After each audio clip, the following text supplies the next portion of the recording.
ওম শান্তি। জ্ঞান সাগর বাবা বলেছেন, এ হলো মানব থেকে দেবতা হওয়ার পড়া। এই পড়াশোনায় একটুও গাফিলতি করবে না। কেবল খেলে আর ঘুমালে, পড়া না করলে পরে অনেক অনুতাপ করতে হবে। মায়া খুব গাফিলতি করায়। কুম্ভকর্ণের নিদ্রায় মায়াই তো নিয়ে যায়। তিনি এখন ঘুম ভাঙাতে এসেছেন। অজ্ঞান নিদ্রা থেকে জাগো। সম্পূর্ণ সৃষ্টি, তার মধ্যে বিশেষ করে ভারতে অজ্ঞানীর আধিক্য। তাই বাবা বলেন, এখন গাফিলতি করলে খুব অনুতাপ করতে হবে। তখন অনুতাপ করেও লাভ হবে না। এখানে হয়ে থাকে মানুষ থেকে দেবতা হওয়ার পঠন পাঠন। এমন কথা কেউ বলতে পারবে না। এমন নয়, এখানেও সেই জ্ঞানই আছে। এই পড়াশোনাটাই যে হলো নতুন। আদি সনাতন দেবী দেবতা ধর্মের স্থাপনা হয়। যদিও এখানে দেবী তো অনেককেই বলা হয়, স্ত্রী দেবী এবং পুরুষ হয় দেবতা। কিন্তু আমরা তো সত্যযুগে দেবী দেবতা পদ মর্যাদা প্রাপ্তি পুরুষার্থ করছি। সে তো নিশ্চয়ই সত্যযুগ স্থাপনা যে করেন তিনি প্রাপ্ত করাবেন। আজ প্রাপ্ত মুরলীর হিসাবে আমি আত্মা নিজের স্থিতি ও আন্তরিক পুরুষার্থকে দেখছি।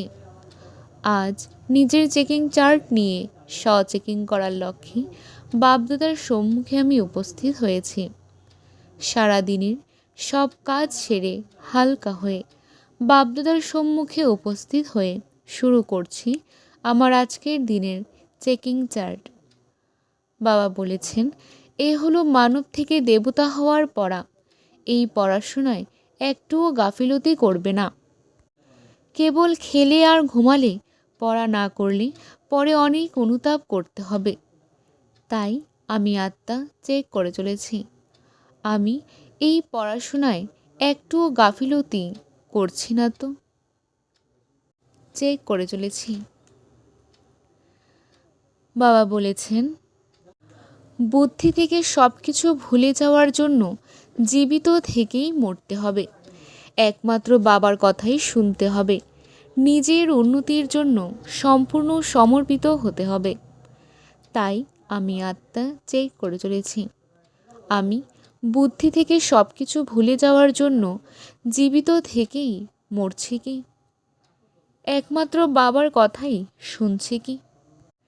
নিজের উন্নতির জন্য সম্পূর্ণ সমর্পিত হচ্ছে কি? চেক করে চলেছি। বাবা বলেছেন, শ্রীমত অনুসারে চলে নিজের উপরেই কৃপা করতে হবে। প্রকৃত সত্য ব্রাহ্মণ হয়ে যজ্ঞের রক্ষণাবেক্ষণ করতে হবে। ভালোভাবে পড়াশোনা করে উঁচু পদের অধিকারী হতে হবে। তাই আমি আত্মা চেক করে চলেছি। আমি শ্রীমত অনুসারে চলে নিজের উপরেই কৃপা করছি কি? প্রকৃত সত্য ব্রাহ্মণ হয়ে যজ্ঞের রক্ষণাবেক্ষণ করছি কি? ভালোভাবে পড়াশোনা করে উঁচু পদের অধিকারী হচ্ছি কি? চেক করে চলেছি। বাবা বলেছেন, বাবার কাছে সেবাকে বুদ্ধির দ্বারা অর্পণ করে স্বয়ং নিশ্চিন্ত থাকা সফলতা স্বরূপ হও।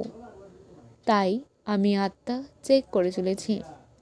আমি বাবার কাছে সেবাকে বুদ্ধির দ্বারা অর্পণ করে স্বয়ং নিশ্চিন্ত থাকা সফলতা স্বরূপ হচ্ছে কি? চেক করে চলেছি। বাবা বলেছেন, সেই ব্রাহ্মণকুলের দীপক হতে পারে যার স্মৃতির জ্যোতি সদা জাগ্রত থাকে। তাই আমি আত্মা চেক করে চলেছি। আমার স্মৃতির জ্যোতি সদা জাগ্রত থাকছে কি? চেক করে চলেছি। চেকিং শেষে বাবাকে ধন্যবাদ জানিয়ে বাবাকে গুড নাইট বলে ঘুমিয়ে পড়ছি বাবার কোলে। ওম শান্তি, ওম শান্তি, ওম শান্তি।